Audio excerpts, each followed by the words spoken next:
You know, it's funny how some people who have these like really deep insights often live such quiet lives. James Allen, for example, Mm. he's right about these huge ideas, the power of thought and everything, but finding details about his actual life. Oh, it's surprisingly tough. Just this guy in a small English town. Yeah, it's like there's this air of mystery around him, almost deliberate, maybe. Maybe. It definitely makes you lean in, you know? Makes you wonder if he lived that focus on the inner world. Absolutely. And his ideas certainly lasted, even without a big personal story attached. Speaks volumes, really. It does, and that's exactly what we're getting into today. We've been digging into James Allen's writings, using the sources you shared, and our mission, really, is to pull out the core of what he was saying about thought, how it genuinely shapes things. Right, trying to make it clear, actionable, something you can actually use without getting lost in jargon. Exactly. And even if Allen's new to you, listening in, we think you'll find some, well, some real aha Huh. moments, some Mhm. surprising connections. Definitely. So, right off the bat, Alan puts this idea front and center. Every single thing we do, every experience, it all starts somewhere hidden in thought. Nothing's truly random then. Not according to him. Yeah. There's always a seed, a thought seed, you could say, before the action sprouts. Ah, like his analogy of the seed and the plant. You need the seed first. Precisely. Thoughts are the seeds, actions are the plants, the fruits. And here's where it gets really significant. Yeah? He says both the good stuff, the joy, and the tough stuff, the suffering, they're direct results of the thoughts we cultivate. It's not just stuff happening to us. So we're gardeners, Yeah. gardeners of our minds. That's a perfect way to put it. We're doing the husbandry of the mind, as he might say, like that quote of his.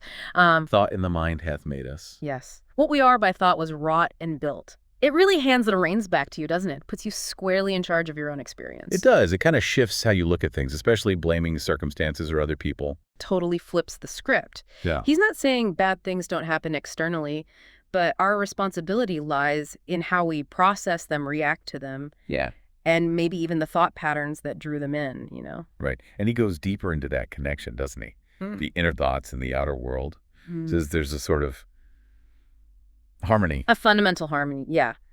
But he's careful, too. He clarifies that your situation right now doesn't paint the whole picture of who you are. Okay, that's important. So you could be a good person going through a rough patch. Exactly. Yeah. But, and this is fascinating, he argues that even those temporary circumstances link back to some vital thought element inside us. A vital thought element, like Yeah.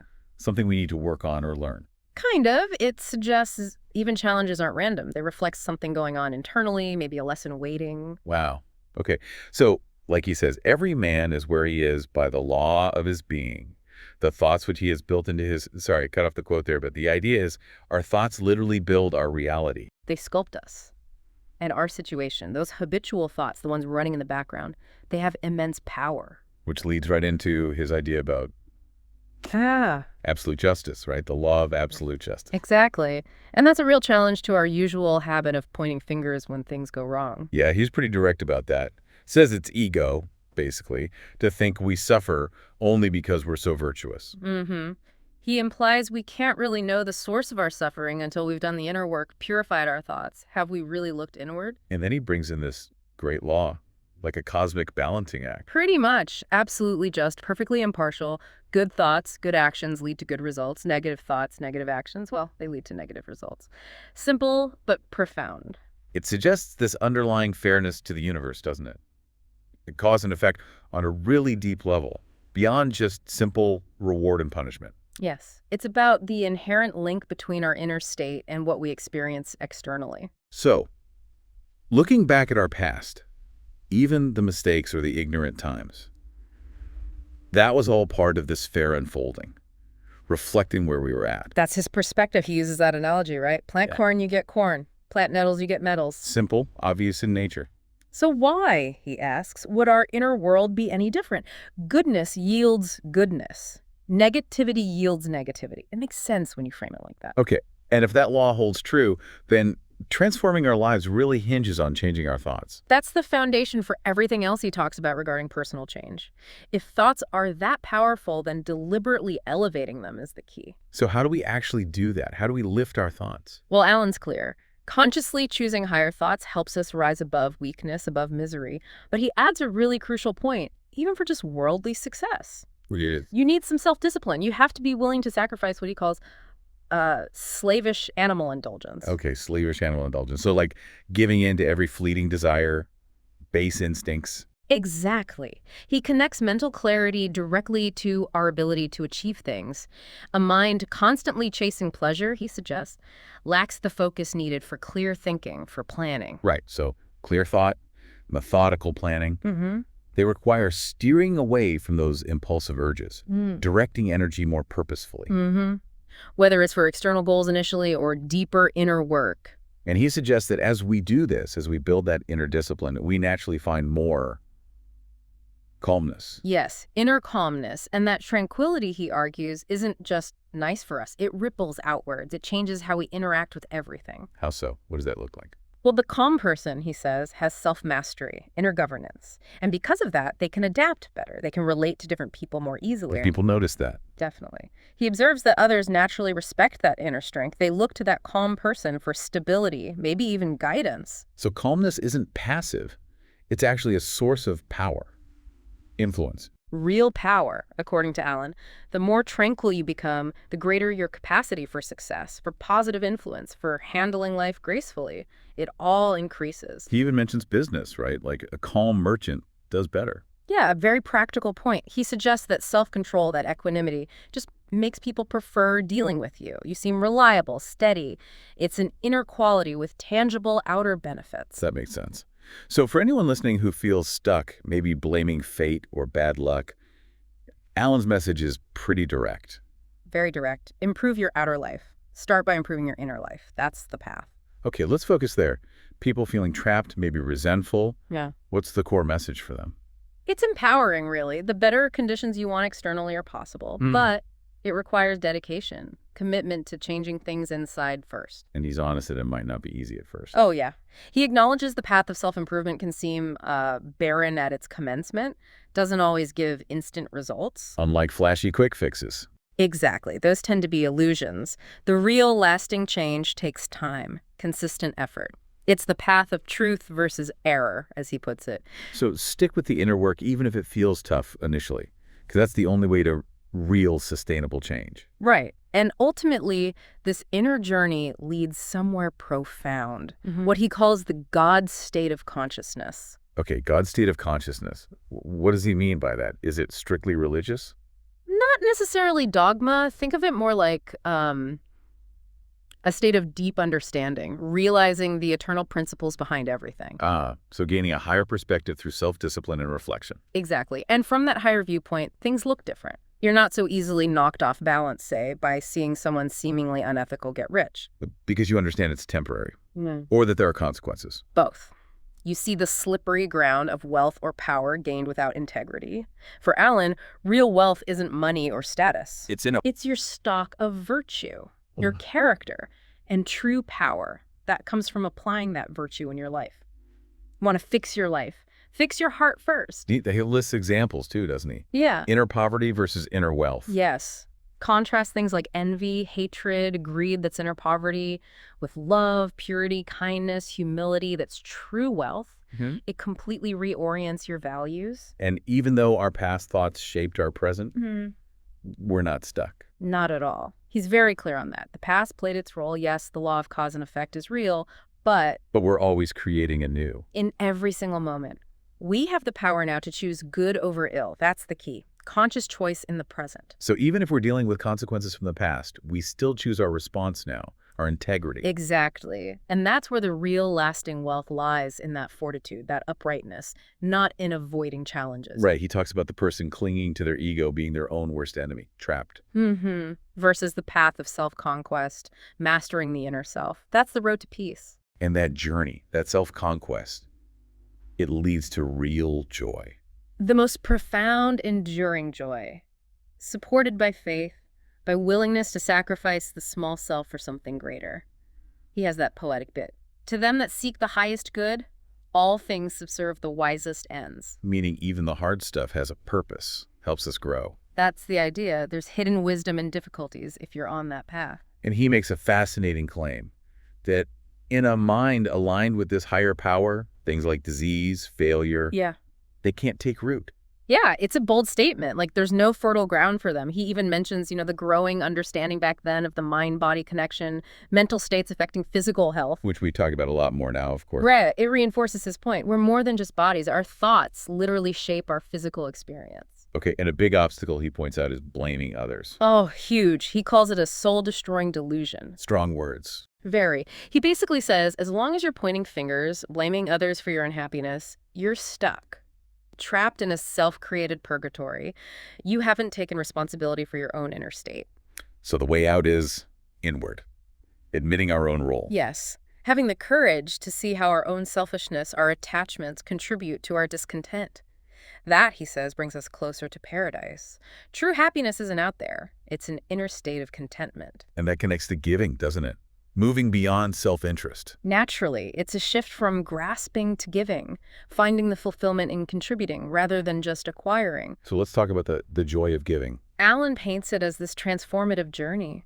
Breaking free from the ego's grip lets you experience real happiness through giving your time, your resources, your intellect, your love, whatever it is. It's not just about writing a check then. Not at all. It's a fundamental change in orientation, from me first to something more selfless. He quotes, "It is indeed more blessed to give than to receive," but stresses it has to be pure giving, no strings attached, no expecting something back. And these inner qualities, love, purity, gentleness, they're not just spiritual goals. They're the foundation for actual success, lasting prosperity. Absolutely. That's the bedrock. He uses that image again, the poetic one.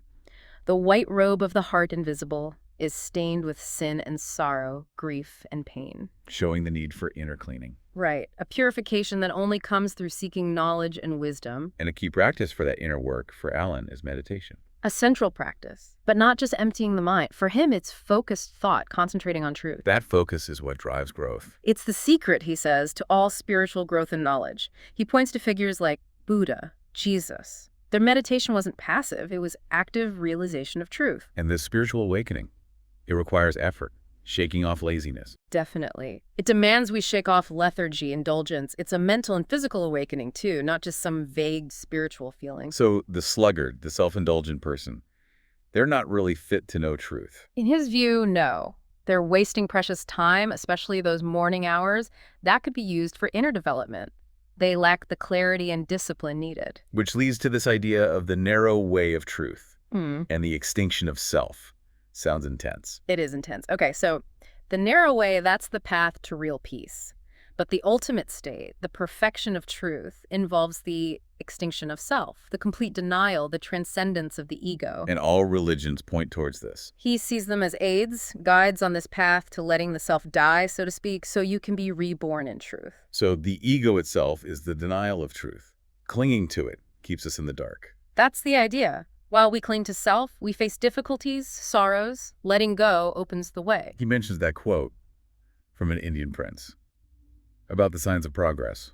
Yeah, beautiful quote. The signs are an unrevengeful spirit and not rating oneself too highly. Humility, essentially. And he contrasts that with people setting up artificial standards, theological divisions, losing sight of that core heavenly birth. Exactly. Forgetting the essence, which is that selfless realization. This all sounds like it requires immense inner strength, which brings us to the man of principle. Right.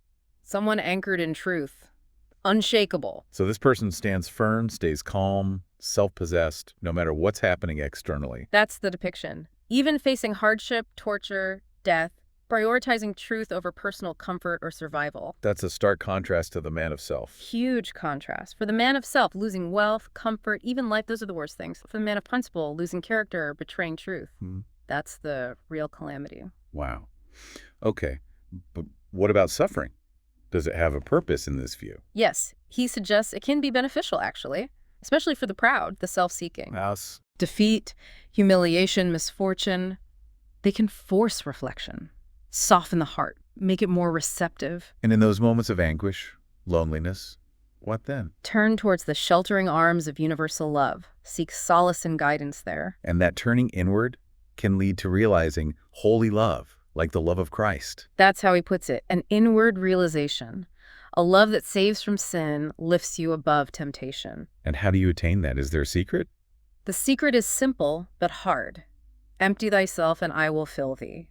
You can't know divine love, he says, until the self, the ego, is dead or at least quieted. Which loops back to that inexorable law of cause and effect. Always loops back. Suffering and bliss follow thought and deed with perfect justice. We reap what we sow. So meditate on that law. Be mindful of the seeds we're planting now. Burn away the bad ones. That's the practical advice. Constant vigilance, constant purification. And the essence of divinity itself is found in humility, meekness, love. Those qualities are the embodiment, the gateway. Rising above time, the world, the body, that's how you realize the infinite, the eternal. Become established in immortality, heaven's spirit. But that's not just intellectual understanding, it's an experience. A vital experience, yes. Yes. Born from assiduous practice in inward purification. Requires seeing the body as not the real self. Requires subdued appetites. And underlying all of this is one great law. The law of love. The foundation of the universe. It has many names, but it's the same law. Across all times, all cultures. Names, religions, people, they pass away. The law of love remains. The goal is to know that law. And knowing it means getting beyond personality. Yes. Look at the saints, sages, saviors. Their focus wasn't personal glory. It was selfless beauty, the teachings. Truth isn't owned by anyone. So personality gets in the way of truth. It obscures it. The glory of the enlightened is their lowliness, their unselfishness, giving up everything, even personality. So the work that lasts, it's impersonal, done without ego. Exactly. Works of self are perishable. True service is humble duty, done without self-interest, with joyful sacrifice. Brilliant deeds done for ego, that shows ignorance of the law of service. It all comes down to this one great lesson then. Absolute unselfishness. That's the divine lesson the world teaches, he believes. Learned and lived by the saints and sages. All scriptures teach it, though it's often scorned. A pure heart is the goal. The end of all religion and the beginning of divinity. Seeking righteousness leads you to truth, peace, immortality. And holiness, Yeah. peace, they come from self-control. Only the selfless heart knows that peace of heaven, holiness is undying peace. Reached through self-control, guided by wisdom. You get glimpses when you start living virtuously. But the fullness comes when the self disappears, like that final poetic bit. This is peace, to conquer love of self and lust of life. And the final simple statement, the kingdom of heaven is within. Right there, waiting for those who are ready, whose souls are prepared. Quite a journey he lays out. Yeah. All interconnected. It really is a coherent roadmap for inner change, woven together beautifully. So, wrapping up this deep dive into James Allen, the core ideas really stick, don't they? The immense power of our thoughts. Huge, and the absolute necessity of inner work. It's not optional for real change. And that path towards peace, fulfillment, it lies in selflessness, in understanding these deep laws. Makes you really think about how much effort we put into tending that inner garden, doesn't it? It really does. Which leads us to our final thought for you, listening in. If Allen's right, if our outer world reflects our inner state, what's just one seed of thought you could choose to consciously cultivate starting today? Yeah, what's one small shift you could make in your thinking? It's a powerful question to sit with. Definitely food for thought. And honestly, we've only scratched the surface here. Oh, absolutely. Allen's writings go much deeper. We'd really encourage you to seek them out if this resonated. Continue the exploration. It's a worthwhile journey for sure. Thanks for diving in with us.